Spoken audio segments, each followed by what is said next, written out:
So I don't know if this one's still on or not, but can you all hear me? I'll try to project. I'll use my mom voice and everyone will recognize that one. So I've got a couple of questions I want to ask to start off and then we'll look to the audience. So just as a prep for that, if you do have a question and you can use the mic that's right there that Samantha is pointing to. And as you get up to ask your question, if you could state your name and if you are with an organization or a business, that as well before you ask your question. So let me start off. So you talked a bit about jobs going away because of artificial intelligence and different kinds of automation and things like that. But here in New Hampshire, we're actually seeing the opposite of that. We have thousands of jobs left unfilled right now because employers can't find sufficient skilled workers to fill those jobs. How does your economic plan and your education perhaps as both of those, how do those policies help business owners who right now can't be as successful as they could be because they don't have the people to fill the jobs? Yeah, a lot of it does revolve around education, and many of the employers that are looking for workers are trying to find skilled technical workers, tradespeople. We have a massive national shortage of tower climbers and HVAC repair people and people that actually work on the guts of our infrastructure. There are other types of needs and gaps too, but I'm going to talk about these technical jobs because I think it's just such a massive opportunity. Only 6% of American high school students are in technical or trade or apprenticeship programs right now. In Germany, that's 59%. Think about that gulf.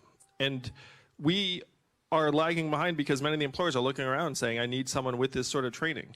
So we have to get that 6% up as quickly as possible. And this has the added benefit of being able to say to our young people that college is not the end-all be-all for everyone.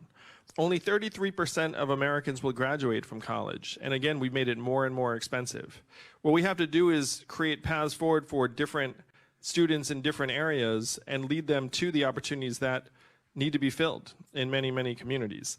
I'll also suggest that a lot of the people that are looking to hire too, and like the headline unemployment rate, it really does obscure a lot of weakness that I see when I talk to folks here in New Hampshire. Because if you're doing multiple jobs to make ends meet, you count as employed. If you're underemployed, you count as employed.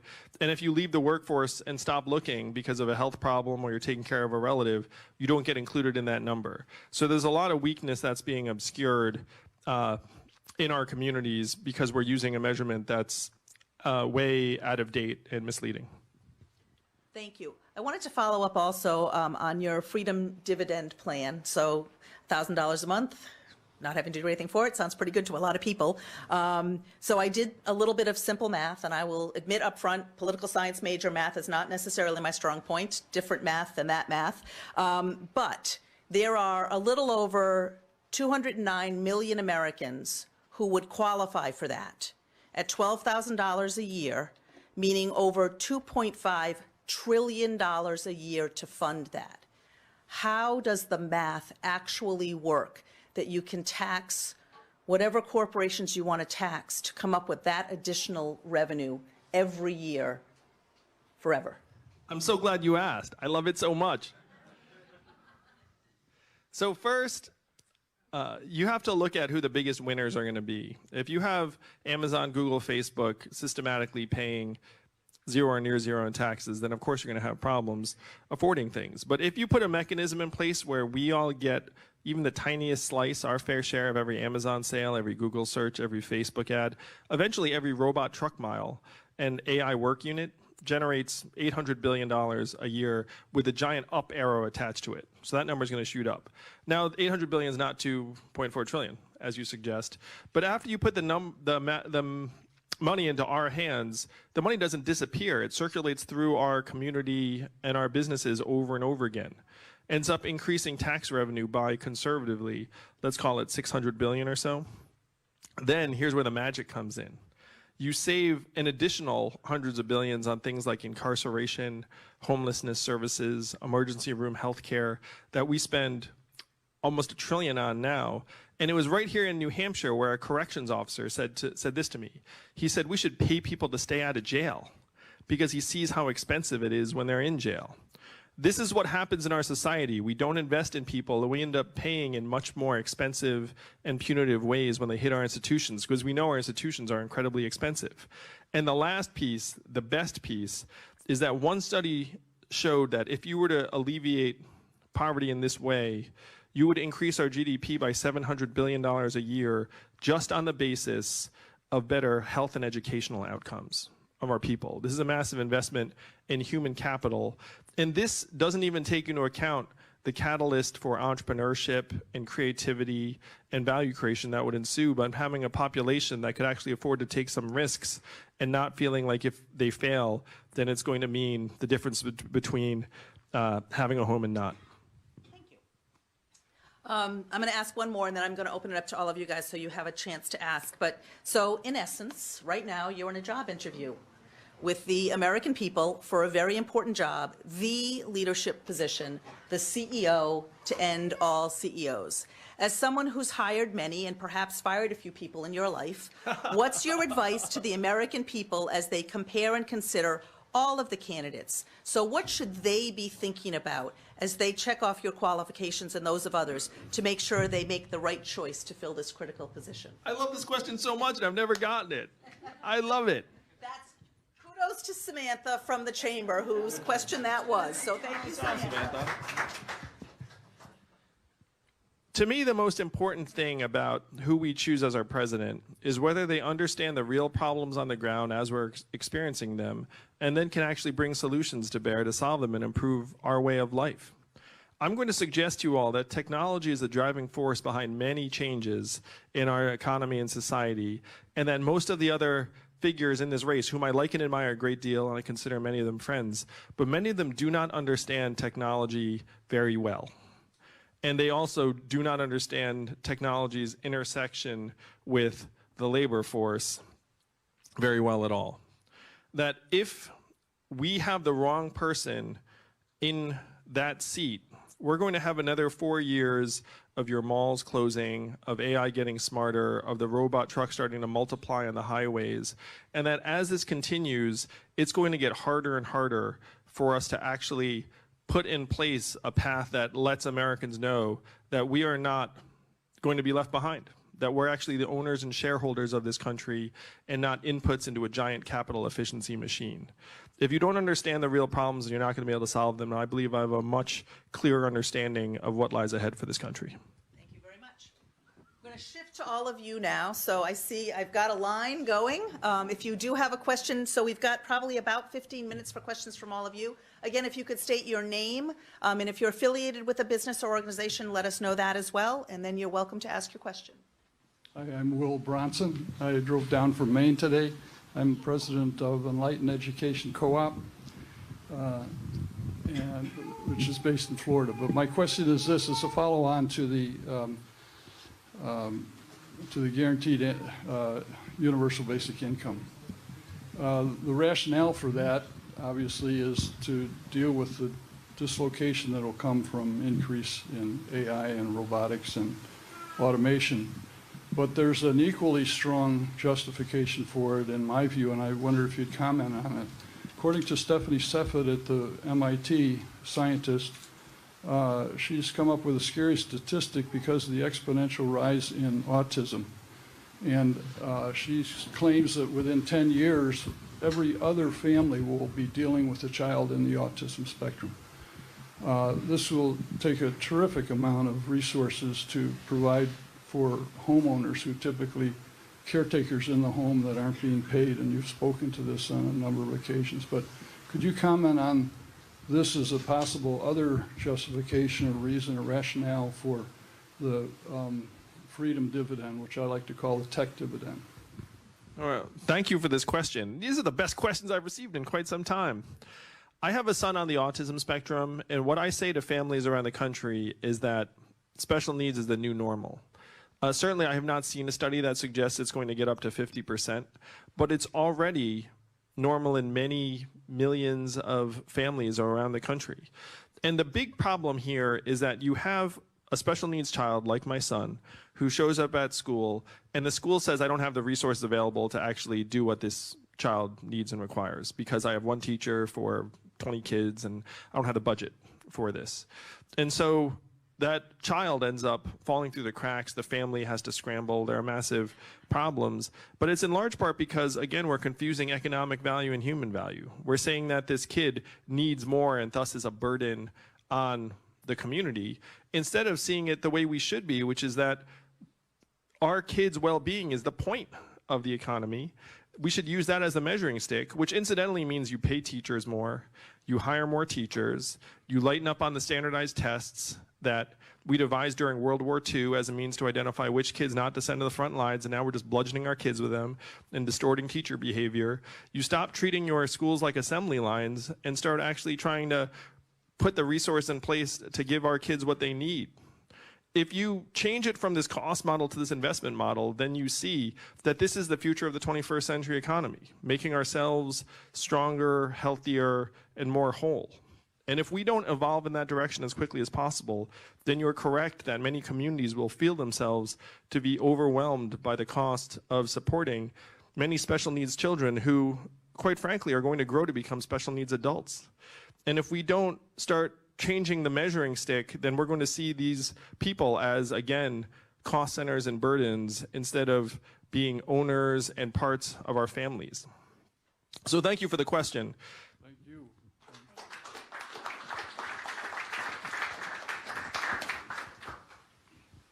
Hello, Guy from Executive Intelligence Review. I'm from Massachusetts.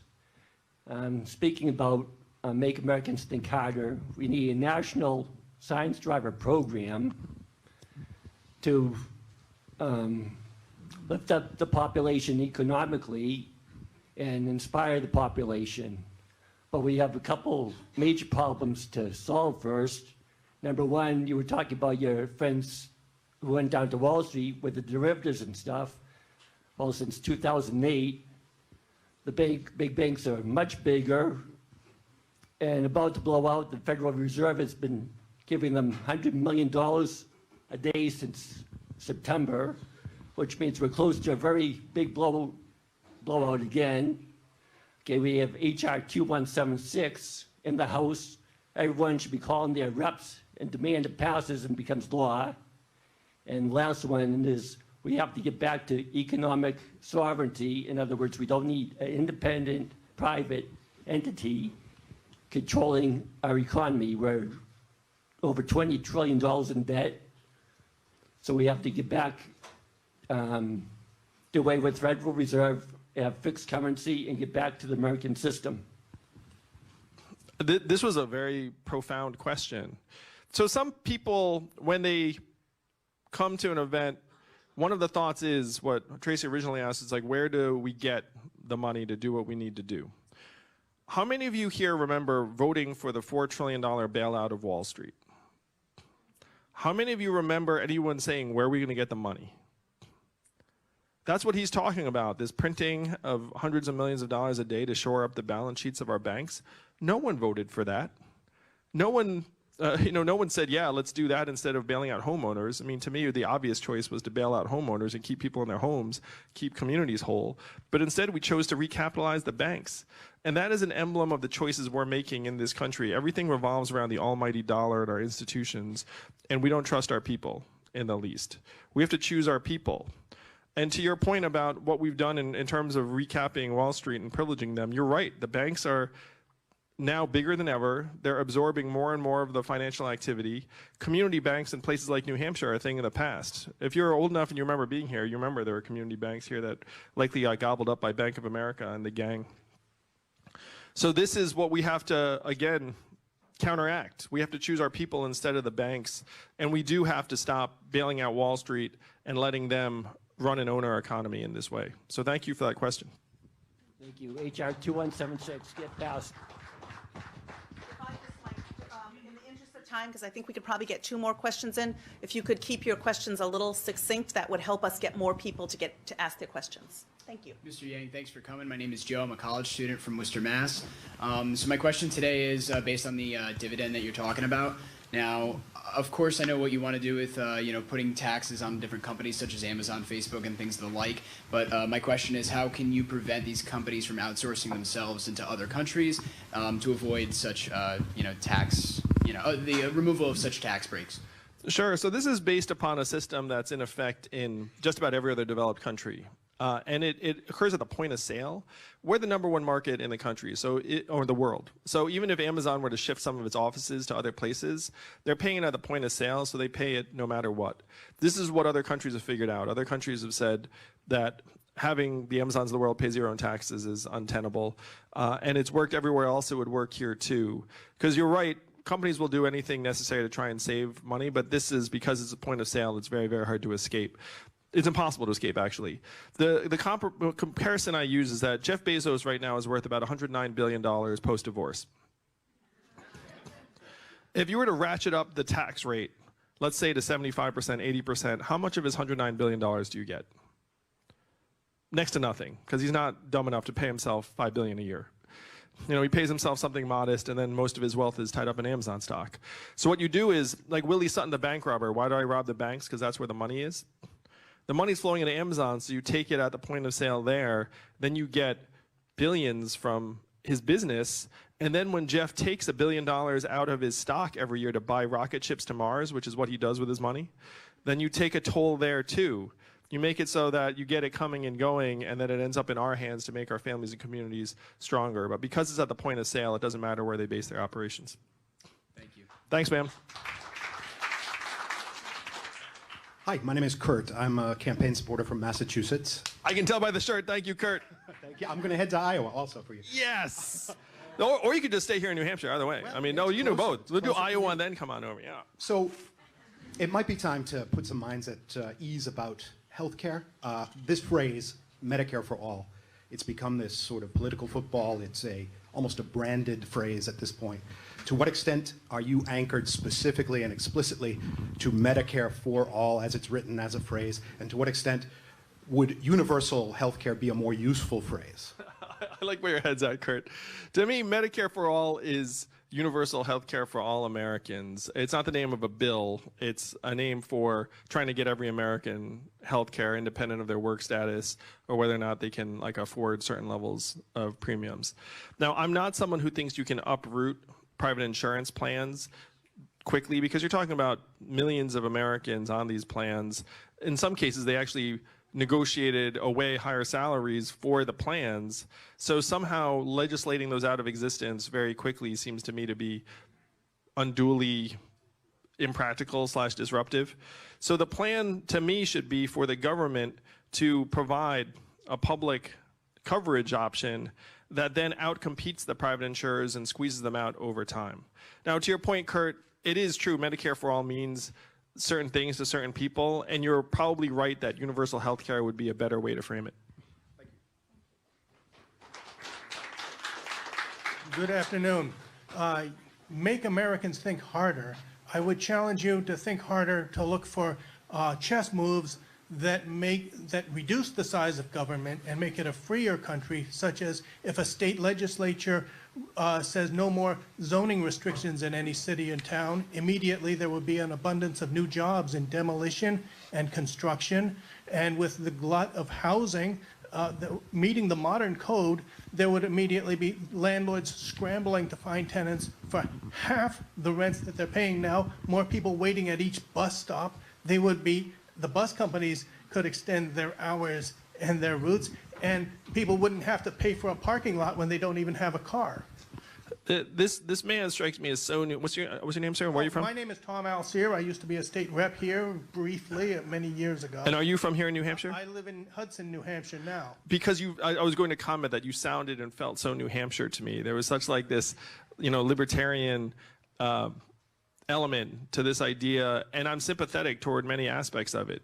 We do have to lighten up on some of the restrictions on development. A lot of the restrictions are NIMBYism, where it's just saying not in my backyard, affordable housing is good in the abstract, but not here because I don't want it to depress my home's values. And big picture in terms of the federal government, Donald Trump said he wanted to drain the swamp. In many ways, he was not wrong. Again, it's the richest city in our country. And what are they producing? Unclear. So he said he wanted to drain the swamp. I want to distribute the swamp. Why would you have tens of thousands of employees and buildings in the most expensive city in the country. You should be moving those agencies to Ohio or Michigan or New Hampshire or Florida or a place that would actually love to have that economic activity. The cost would be much lower because everything is cheaper in these places. And I would argue the decisions would be better because they would actually be tied to our communities and make decisions not from the bubble of DC, but from an actual place where other people are working and living relatively normal lives. So I'm sympathetic to much of what you're describing, and I do think that zoning regs are standing in the way of a lot of the affordable housing development that you're seeking. One last question. One last question, so go right ahead. I like his sweater too. Look at that. No, show them. Yes. www.shopyang2020.com. But Mr. Yang, I was at your Hanover Town Hall event about a month ago, and just a quick disclaimer, this could be a little bit long, but I'll get this as short as possible because this is the best way that I can get my message out to people.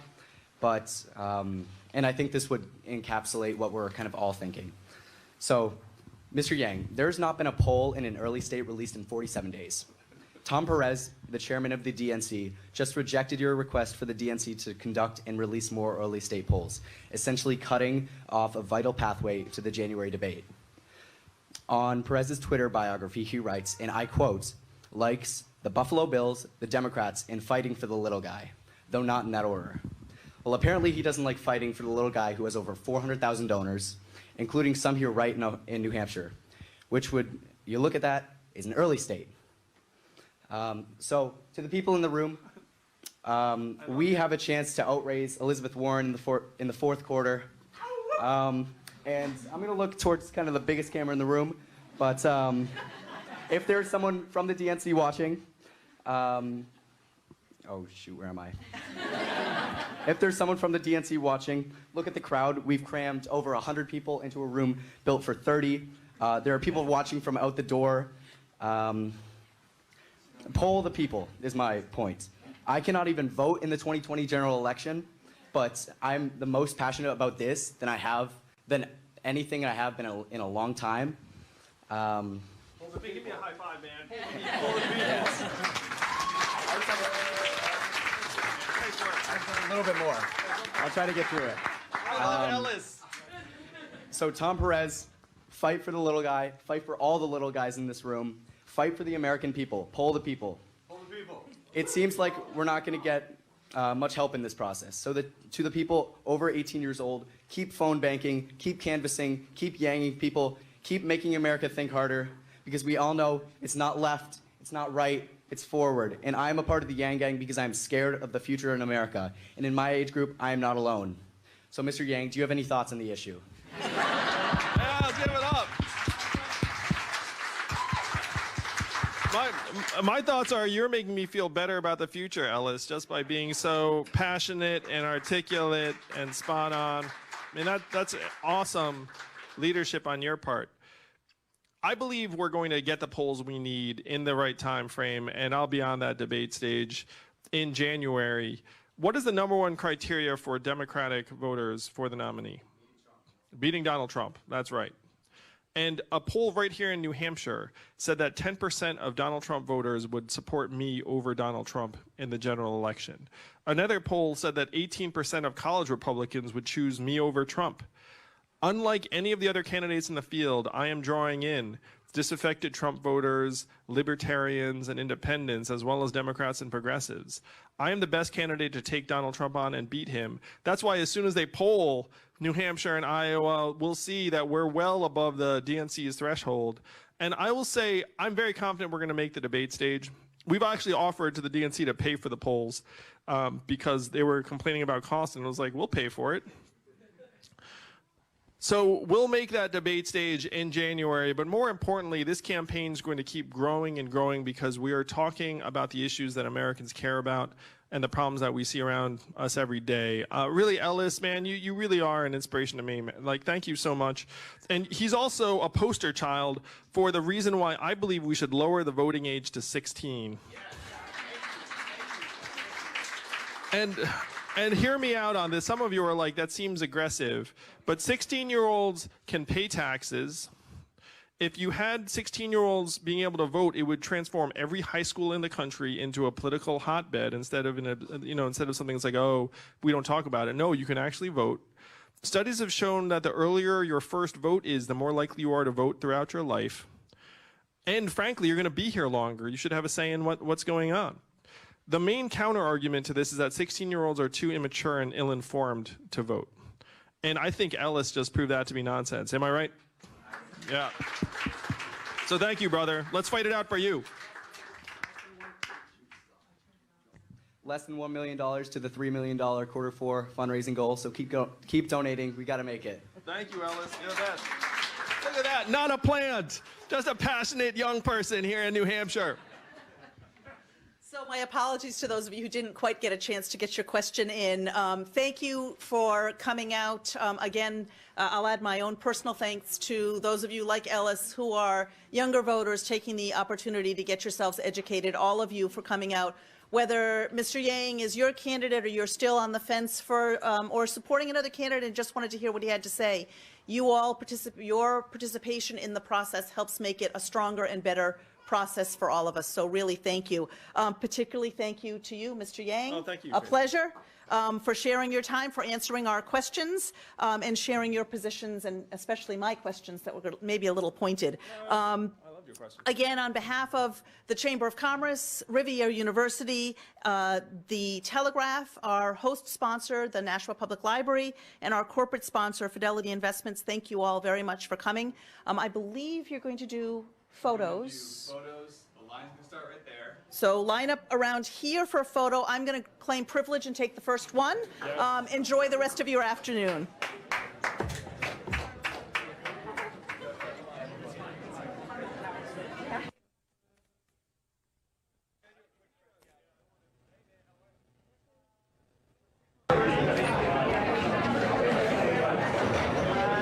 Thank you so much.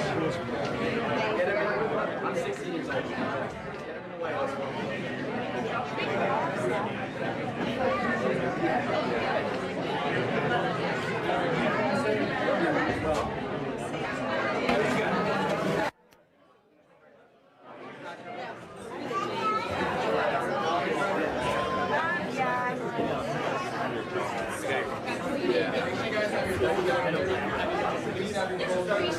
On the ground.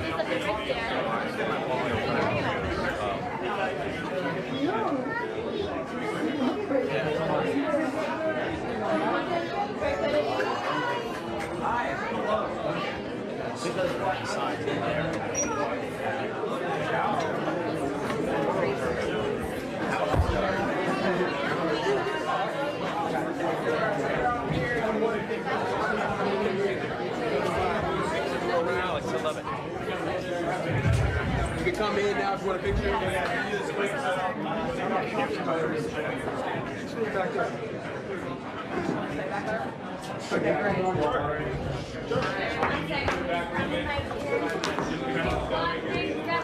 Big time politics.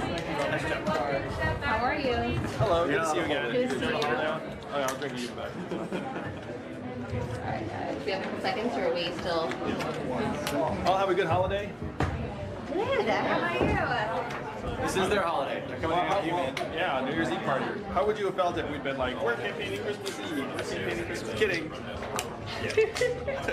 Wouldn't have done that to you. We say all of our controversial stuff on Christmas morning. That's a strategy. Just to mess the old holiday. All the questions about Ken Jeong? Is everyone ready? All right, let's do it. All right, so Mr. Yang, if you can just talk to us about, you signed a letter for Cory Booker earlier this month that said we should revert to earlier qualification standards when it comes to the DNC. Are you contradicting yourself now by saying polling standards should be consistently raised? I was for lowering polling standards to help make the debate stage more diverse. DNC very clearly said, hey, we're going to elevate the standards. And so our response now in this situation was, if you're going to elevate the standards, you need to have polls. Like, how can you raise the standards and then not have a poll for 47 days? So that's where we are right now. I would be thrilled if they decided to go back on the announced standard, but I thought that was unlikely after the announced standard. We were trying to influence what they were going to announce before the fact, if you remember. But I guess even now you would be diversifying the debate stage, which is still all white at this moment, if you reverted to former debate standards, which is what you previously signed on to. Right? Yeah, I would be thrilled if they ran polls. I'd be thrilled if they reverted to earlier standards. And on your letter that you sent to We're just being nice by saying standards. on the most recent letter, the DNC came out today saying that they would not be commissioning their own poll. I think part of that concern is, the accusations of perceived favoritism of a candidate if one does better than another in a DNC commissioned poll. Is there anything else the DNC could do aside from spending their own resources or commissioning their own polls to encourage more early stage polls? Nothing is preventing the DNC from reaching out to any of the approved polling organizations, so Quinnipiac or Monmouth, and saying, hey, when is your next poll going to be in each of these states? And if they heard back that it was not going to be in time for the January 10th deadline, they should say, why don't you start it as soon as possible? And if there's any cost involved, then we can help with that cost. The DNC saying we can do nothing about it seems disingenuous because they can clearly just reach out to any of the approved polling organizations and ask for a poll to be conducted in a given timeline. In California, there's going to be a new law coming into the new year where if someone's personal data is breached, then they're allowed to sue the company. What are your thoughts on that? Do you think there should be a federal policy? I think that sort of policy is overdue, but I would go a step further. It's not just that we can sue if our data is breached. We should be privy to what's happening to our data even when it's not being breached. We should own our data as our property even if we're deciding to loan it to technology companies. And if it's getting sold and resold, or if the tech companies are profiting from it, we should know about that and we should be able to share in the value. So I love the law. I just don't think it goes far enough to make our data our own property. We're gonna move one step to the left for the last question, so excuse me, I'm gonna get in the shot. Sorry, guys. I have a question on healthcare, which came up here today in this town hall.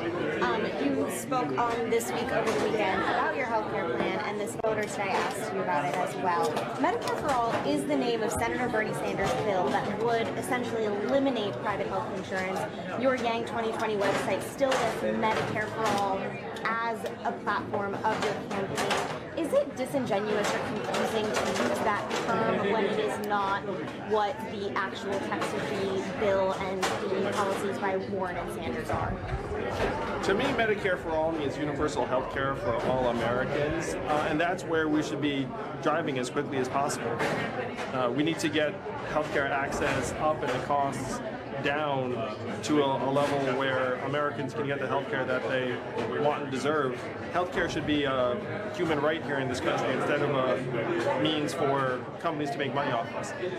Your version and Senator Sanders' version mean two very different things. Would you consider rebranding your own as you were saying earlier, universal health care? Do you think it's confusing for voters to have all this terminology? Again, I think Medicare for All means universal health care to me and other Americans. And I think if anyone spends any time with us, they can see very clearly what our vision for the healthcare system is. I guess just to follow up on the question, we have come to believe that Senator Sanders' bill is sort of the definition of Medicare for All because it's been used for so long.